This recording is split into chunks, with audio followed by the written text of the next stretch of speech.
Good morning, students. Today we will continue our chapter 4 of Geography, class 7th, the external process and changing landforms. Yesterday we had discussed about gradations or weathering, erosion, deposition.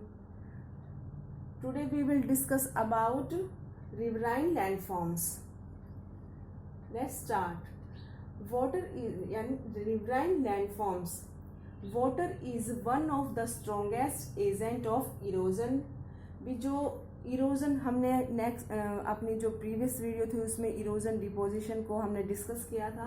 तो क्या है erosion, क्या है यानी जब नदी जब पानी बह के आता है और जो वो अपने साथ यानी जो ऊपर की जो पृथ्वी की जो ऊपरी सतह है उसको जो क्या है काटना क्या है कहलाता है, इरोजन कहलाता है. तो water is one of the strongest agent of erosion.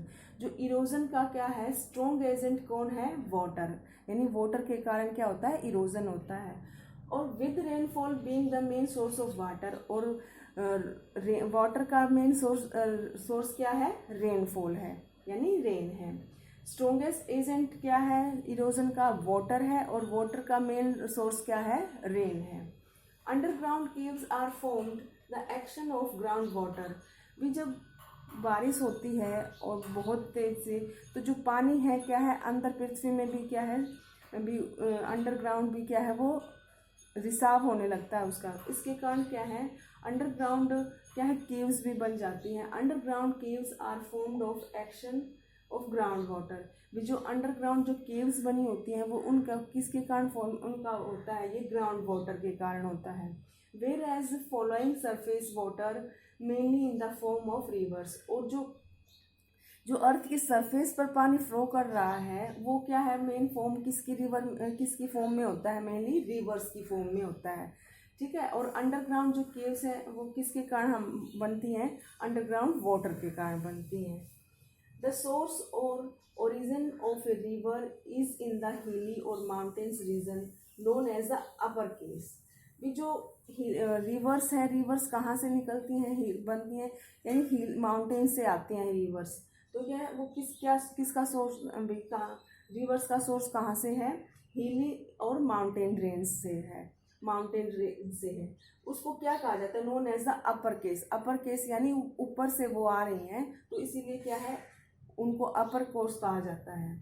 During its journey a river performs the task of erosion, deposition, transformation as well as formation of several landforms.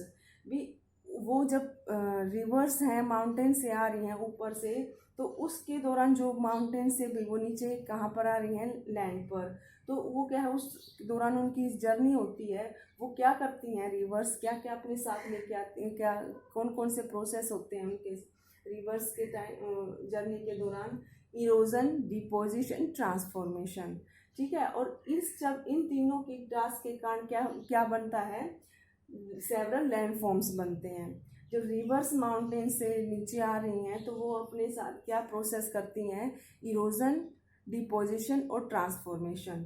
ठीक है. और वो क्या है किसकी फॉर्म, उससे क्या किसका निर्माण होता है, किसकी फॉर्मेशन होती है, सेवरल लैंडफॉर्म्स की होते हैं. अब है वैली एंड कैनियंस. वैली यानी घाटी और कैनियंस तंग घाटी. In its upper course the river causes erosion of valley bed more than the sides. भी जो अपर कोर्स में क्या है, रिवर कॉजेज इरोजन, भी उसके कारण इरोजन होता है. क्यों, बहुत ही तेजी से क्या है पानी नीचे आ रहा है और वो भाई चीज़ों को क्या है काटता हुआ आ रहा है. इरोजन मीन्स कटाव. Of the valley bed more than the sides. भी वो क्या है बीच से, तो उसमें जो बन रही है जगह, जो जैसे पानी ऊपर से बह रहा है तो बीच में क्या है वो ज़्यादा उसका वो है प्रेशर है, और साइड किसकी अपेक्षा, साइड की अपेक्षा. This leads to formation of a valley. और इसके कारण ही क्या है वैली बनती है, घाटी बनती है. Which is deep and narrow with steep sides and hard rocks refer to as I shaped valleys and canyons in dry areas. और इसी के कारण क्या है इस फॉर्मेशन ऑफ वैली, वैली बनती है. और क्या होती है वो बीच से क्या होती है, गहरी होती है, और जो साइड से कैसी होती है, नैरो होती है. जैसे आप इमेजिन करो, जैसे माउंटेन से क्या है, रिवर आ रही है, तो रिवर आ रही है तो वो क्या है, जैसे जो उसका जो पानी का जो बहाव है तेज है, वो क्या है हार्ड रॉक्स पर एकदम से पड़ रहा है, तो क्या है वो वहाँ से क्या है, बीच से क्या हो जाता है डीप, और साइड से क्या हो जाता है नैरो, क्योंकि बहुत ऊंचाई से पानी आ रहा है तो वो ज़्यादा फैलता नहीं है, वो क्या है सीधा ही आता है, और जो उसी के कारण वो बीच में क्या होता है डीप होता है और साइड से नैरो होता है, और इसी के कारण क्या होता है जो आई शेप्ड वैलीज होती हैं, और आई शेप्ड वैलीज बनती हैं, and canyons in dryer areas, और जो कैनियंस होते हैं वो ड्रायर एरियाज में होती हैं, the grand canyon in Arizona and the Kaligandaki gorges in Nepal. और जो कैनियन है, ग्रैंड कैनियन बहुत बड़ा जो कैनियन है यानी तंग घाटी, वो कहाँ पर है पाई जाती, एरिजोना में, और जो कालीगंडाकी जोर्स है वो कहाँ पर है, नेपाल में। अब है हमारा waterfall. A waterfall is formed when a river falls from a great height over hard rock or down steep valleys. जो waterfall क्या है, waterfall यानी water का गिरना। Waterfall formed when the rivers fall. जब waterfall कैसे बनता है, जब rivers कहाँ आते हैं, अपनी greatest height से भी नीचे की तरफ गिरती हैं, हार्ड रॉक और डाउन स्टिप वैलीज, और स्टिप वैलीज यानी खड़ी घाटी होती है जो तो उससे क्या होता है वाटरफॉल कहते हैं उसको। यानी रिवर्स क्या है, रिवर्स कहाँ से आती हैं, माउंटेन से आती हैं, तो माउंटेन से वो जब रिवर्स बिल्कुल ग्रेट हाईएस्ट उससे हाइट से वो नीचे आती हैं, और हार्ड रॉक और किस पर, हार्ड रॉक और डाउन स्टीप वैलीज, और जो नीचे भी जो स्टीप वैलीज हैं, खड़ी घाटी हैं, तो इससे क्या बनती हैं, क्या बनता है waterfall. Waterfall is formed when a river falls from a great height over hard rock or steep valleys. तो इससे क्या होता है, the softer rocks get eroded easily and the river jump over the band of hard rocks forming rapids. भी जब जो softer rocks हैं, जो सॉफ्ट रॉक्स हैं वो क्या हो जाएंगी तेज, जब रिवर तेज गति से भी नीचे गिरेगी, पानी बहुत तेज गति से नीचे आएगा, तो क्या है जो सॉफ्ट रॉक्स है वो क्या हो जाएंगी, टूट जाएंगी, नेचुरली है ये, तो वो इजिली इरोड हो जाती हैं, and the river jump over the band of hard rocks, और बहुत तेजी से भी जो रिवर है जो हार्ड रॉक्स के ऊपर क्या है जंप करती है, यानी बहुत तेजी से आता है पानी, तो रॉक्स फॉर्मिंग रैपिड्स, तो क्या है उससे क्या बनता है रैपिड्स, तो किससे क्या बनते हैं रैपिड, यानी बहुत तेजी से। जो सॉफ्ट रॉक है वो तो इजीली इरोड हो जाएंगी, और फिर क्या है जो जो और river jump over the band of hard rock, और बहुत तेजी से पानी जब हार्ड रॉक्स पर गिरेगा तो इससे क्या फॉर्मिंग होगी, रैपिड्स की। Angel fall in Venezuela height 979 meters, highest waterfall in the world. भी जो हाईएस्ट वर्ल्ड का हाईएस्ट वाटरफॉल कहाँ पर है, वेंजुला में क्या है, एंजल फॉल। एंजुला फॉल क्या है, वर्ल्ड का हाईएस्ट वाटरफॉल है, कहाँ पर है, वेंजुला में है, और इसकी हाइट कितनी है 979 मीटर है, और ये वर्ल्ड का सबसे हाईएस्ट वाटरफॉल है। Due to the great force falling water, waterfalls are often used for generating hydro electricity. और भी जब बहुत ज़्यादा फोर्स से जो पानी नीचे आ रहा है उस, और वाटरफॉल्स आर ऑफन, और जो वाटरफॉल्स हैं वो किस के लिए यूज़ किए जाते हैं, जनरेटिंग हाइड्रो इलेक्ट्रिसिटी। भी हाइड्रो इलेक्ट्रिसिटी को जनरेट करने के लिए किसका यूज़ किया जाता है, वाटरफॉल्स का, क्योंकि वाटरफॉल्स बहुत ग्रेट फोर्स से जब पानी नीचे आता है तो उसके कारण क्या है, हम जनरेट हाइड्रो इलेक्ट्रिसिटी।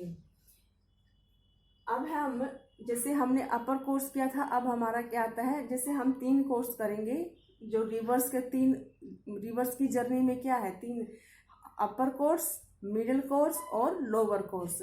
अपर कोर्स में क्या था, रिवर बहुत तेजी से नीचे भी माउंटेन से नीचे आती हैं बहुत तेजी से, और फिर उसके बाद क्या है लोअर केस में, अपर केस में क्या बनता है, जो उसमें क्या है आई शेप की वैली बनती है, जो क्या अभी जो बताया था उसमें जो क्या थी, आई शेप की वैली बनती है, जिसमें अपर कोर्स में तो और उसमें क्या है भाई वैलीज कैन्यंस वगैरह होती हैं।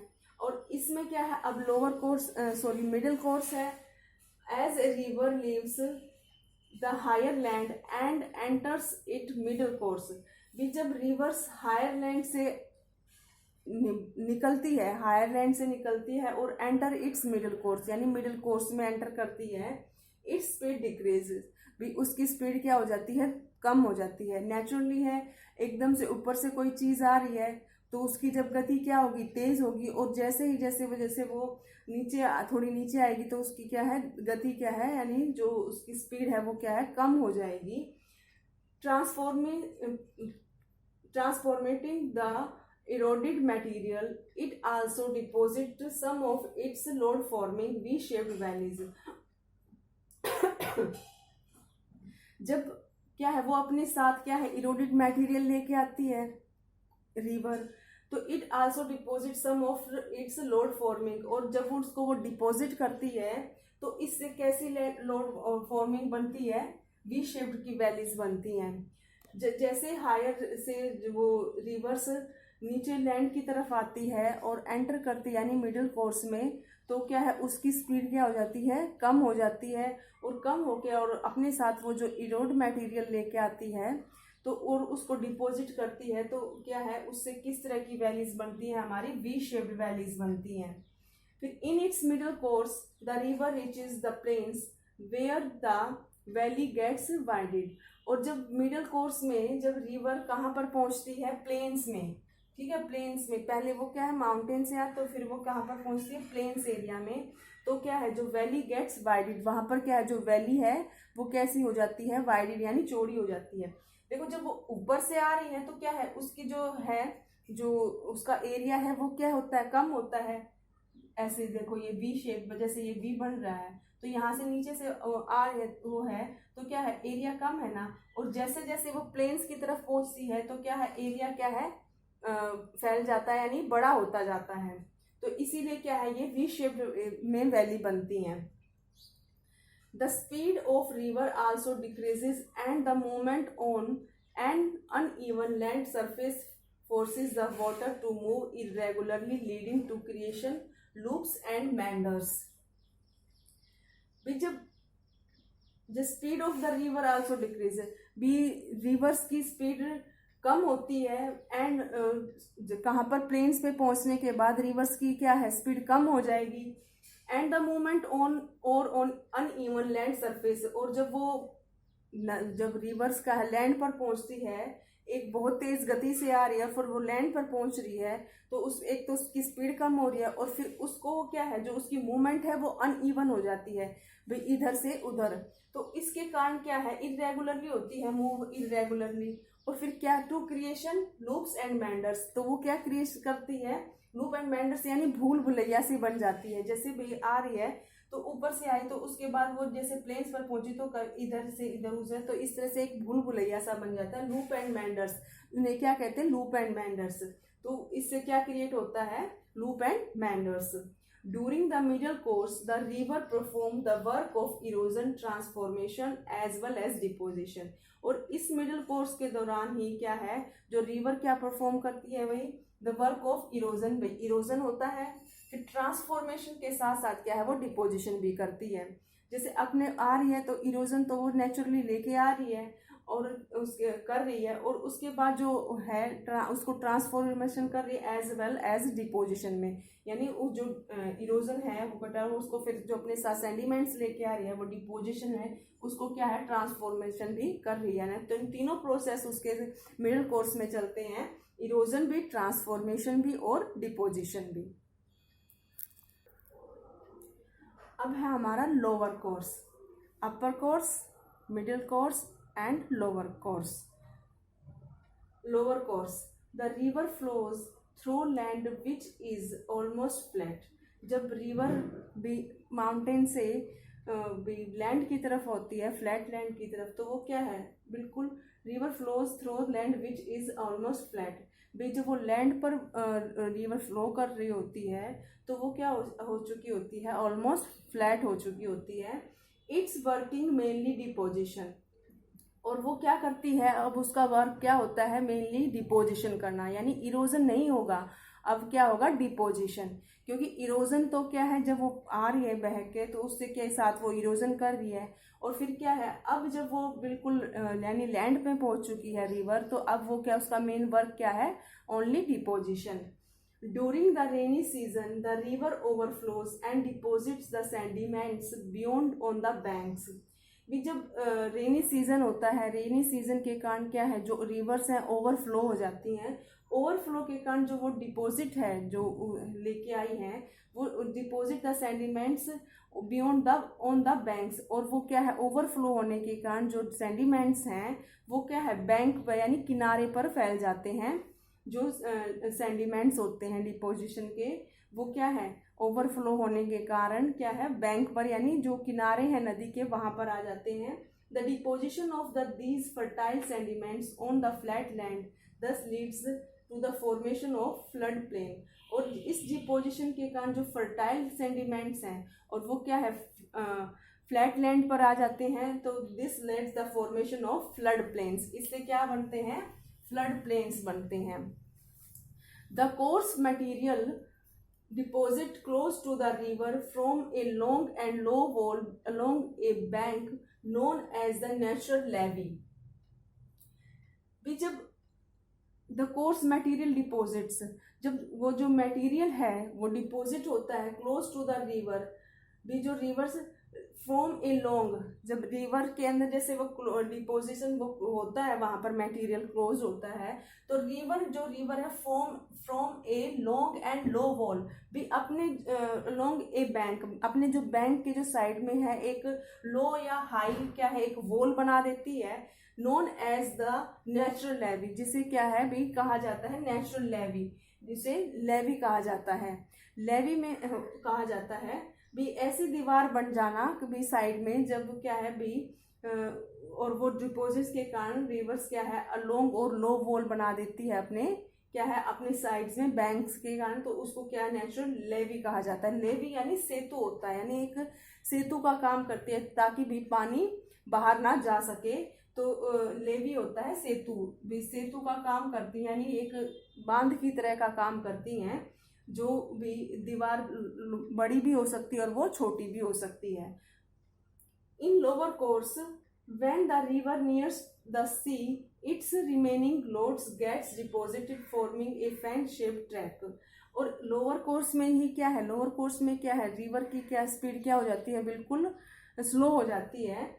तो when the river nears the sea, जब रिवर सी के नज़दीक पहुंचती है, it's remaining loads gets deposit forming a fan shape tracks, और जो वो अपने साथ जो डिपोजिशन लेके आई हुई है, डिपोजिट उसको क्या है वहां पर जो वो करती है, वो डिपोजिट करती है उसको, तो वहां पर किस तरह की फैन शेप का एक ट्रैक्ट बन जाता है। जब वो नदी का है जो रिवर है सी के नज़दीक पहुंचती है, और वो जो लोड होती है किससे, डिपॉजिट से, तो और वो जब वो वहां पर क्या है अपने डिपॉजिट्स को भी छोड़ती है, रखती है, तो क्या है, कैसे फॉर्मिंग होती है, फैन शेप ट्रैक्ट, वहां पर फैन शेप ट्रैक्ट बन जाता है। और इस ये फैन शेप ट्रैक्ट बनने के बाद जो ये है, और इसके कहाँ पर ये बनता है, सी के बिल्कुल माउथ पर, यानी जहाँ पर क्या है सी है वहाँ के उसके बिल्कुल माउथ पर बनता है। तो इससे क्या होता है, this triangular feature of deposition and distributaries is known as delta. और जो ये ट्रायंगुलर फीचर्स हैं ऑफ डिपोजिशन का भी, डिपोजिशन के कारण, और डिस्ट्रीब्यूटरीज यानी जो नदी है उसकी डिस्ट्रीब्यूटरीज यानी शाखाएं, जो भाई जैसे नदी बहकर आ रही है तो वो क्या है आगे जैसे उसको जगह नहीं मिलती है, मान ली कोई पत्थर है तो पत्थर है या कुछ है बड़ा सा भी तो रोक है, तो उससे क्या है वो अपनी क्या है, फिर पानी तो फ्लो हो रहा है वो रुकेगा नहीं, तो वो क्या है अपने उसके साइड से क्या है अपनी जगह बना लेता है। तो इस तरह से क्या है डिस्ट्रीब्यूट हो जाती हैं वो रिवर्स, जैसे ये रिवर्स चली आ रही है और फिर जैसे वो इधर से चली जाती है, इधर चली जाती है, इधर चली जाती है, इस तरह से क्या उसकी डिस्ट्रीब्यूटरीज बन जाती हैं।